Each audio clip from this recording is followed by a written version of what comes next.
Robert-Jan, Ja. het ging niet helemaal lekker vandaag. Nee, ik sloeg de bal beter dan gisteren. Ik had meer kansen. Maar het putten was eigenlijk hetzelfde als gisteren, was slecht.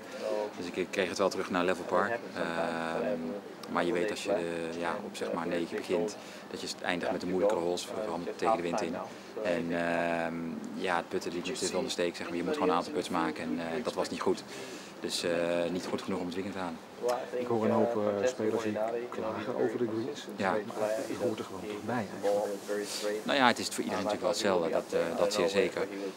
Alleen het is heel moeilijk om puts te maken. De factor geluk is gewoon iets groter dan dat je normaal niet hebt als de greens heel goed zijn. En ze zijn gewoon heel zacht door de regen van de laatste 2-3 weken. En daar heb je mee te dealen. Ik bedoel, het is zo en niet anders. Maar het is wel, als je minder goed speelt, dan kan je nog wat redden met putten. En dat lukte gisteren niet. En vandaag kon ik ook niet mee scoren, zeg maar. Ik had wel de kansen, maar gewoon te weinig birdies om